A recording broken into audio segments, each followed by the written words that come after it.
Fanohirana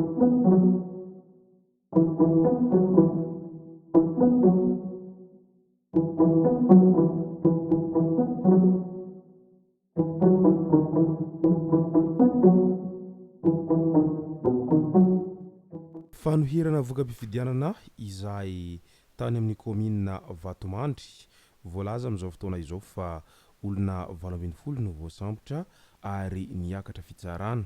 Teo anatrehan'izay nefa dia niara-ny salahy tamin'ny voaka marobe izay tondra nidina teny an-dalambe ny solombavambahoaka voafidy tany an-toerana Ramatoa Sofia Ratsiraka ka naneho ny heviny manoloana an'izany rehetra izany. Ny pitsopitsony mahakasika an'izay no fakafakana amintsika atao anatin'ity video ity ka manasantsika rehetra anaraka an'ity video ity hatramin'ny farany.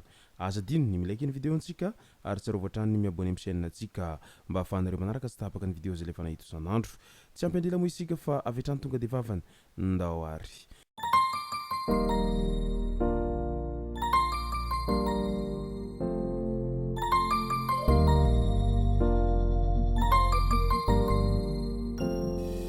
Ny tonga tsy miarahaba hono ny namantesitra ka dia faly miarahaba isika rehetra mpanaraka sy tapaka an'ity chaîne ity ny tenako amin'ity androandroany ity. Arakin'izay efa natsipiko zay dia ny mahakasika ny savorivory resaka fifidianana any Vatomandry any no tena iompanantsika atao anatin'ity video ity. Fa milohan'izay dia andao aloha rezantsika ireto tsara fantatra manaraka ireto. Ramatoa Sofia Prinsia nanaitra ny fitondram-panjakana amin'ny fanendrena ny Draina Sofia. Tsy nitazam-potsy ny manoloana ny olana misy eo anivon'ny faritra Sofia ny filoha lefitry ny teny miram-pirenena sady solombavambahoaka voafidy tao amin'ny distrikta Analalava Ramatoa Sofia Prinsia fa nijoro amin'ny maharay mandreny azy. Nanaitra ny fitondram-panjakana amin'ny tokony hanendrena ny talem-paritry ny fanabeazam-pirenena any amin'ny faritra Sofia any. Mikaso tanteraka ny lafiny fanabeazana ao amin'ny faritra Sofia kanefa faritra mampianatra zanaka ary sarotiny amin'ny resaka fampianarana ny faritra Sofia. Anisan'ny fototry ny fampandrosoana ny fanabeazana. Hendry ny razantsika raha nilaza fa ny fianarana ny lova tsara indrindra hoy izy raha ny heviny sady ny antso tompon'andraikitra hanindry ny Draina Sofia. Efa nanao ny asany sy nandray ny andraikiny ny solombavambahoaka sy ny manam-pahefana ifotony fa tsy mbola voatendry ny Draina Sofia hatramin'izao. Inona nefa no mety andrasan'ny ministra na prime ministra na filoham-pirenena amin'ny tsy hanendrena ny tompon'andraikitra amin'io toeran'io. Io ny fantaniana izay napetraka izy ireo.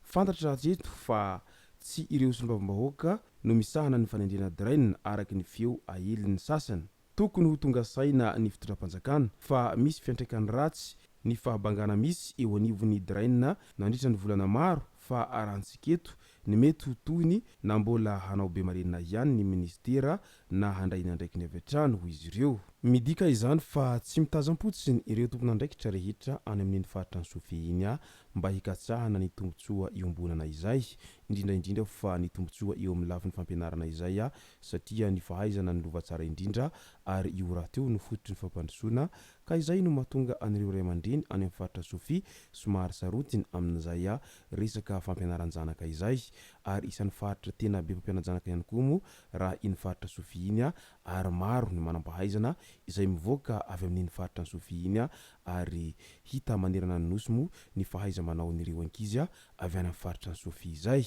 Mbola any amin'ny faritra Sofia ihany any Antsoy tsy mbola nipoitra hatreto ireo orinasa izay nandavaka izay nilaza hanamboatra ny lalan-dratsy manerana ny commune ambonivohitry ny Antsoy. Ny lalana fotsiny no nilavadavahan'izy ireo dia lasa izy ireo nandeha ary tsy mbola niverina hatramin'izao. Manomboka menimenina ny vahoaka ary efa misy ny loza mitranga vokatry ny haratsin-dalana. Tsy niraviravin-tanana manoloana izany ny commune ambonivohitra izay tarihiny ben'ny tanàna Vanessa Justisia Haronomenjanahary na i Vanessa Tsaravintana fa nandray ny andraikitra izay tandrefy azy avy izy ireo ary norarahana vato kely ny lalana mba tsy hampanahirana ny fiara mivezivezy mialohany tena hanamboarana azy. Midika izany fa asa fatsikabaro ny any ity ben'ny tanàna vaovao ao amin'ny commune ny ambonivohitry ny Antsoy ity amin'izao fotoana izao ary tsy mila mifampiandry rehefa handray ny andraikitra fa izay azo atao dia alefaso avokoa satria ny tombotsoa iombonana no tanjona ary ny fampandrosoana ny faritra tsirairay avy. Andao amin'izay ho resantsika ny raharaha any Vatomandry izay mifampana amin'izao fotoana izao. Raha toa ka 20 ny voasambotra tany am-piantohana amin'izao ankehitriny zao nefa dia voalaza fa efa 70 ireo vatan-dehilahy izay voasambotra. Tsy nahafa-po ny vahoaka tao amin'ny komina Antanambao-Mahatsara sy Ambodinonika ny didim-pitsarana momba ny voka-pifidianana kominaly farany teo.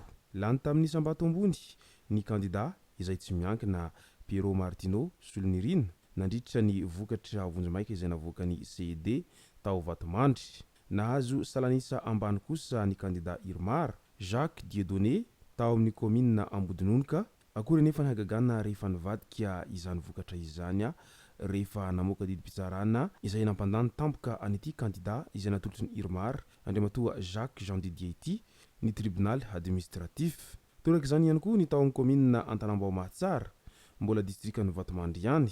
Lany vonjimaika tamin'ny Sambato 7,7 isanjato ny kandida tsy miankina Rakotomanantsoa kanefa nivoaka ho kandida Irmar izay nahazo salanisa 7,13 isanjato indray no nandresy tamin'ny didim-pitsarana izay nivoaka. Nanao hetsika noho izany ny vahoaka sady nitaky ny zon'izy ireo.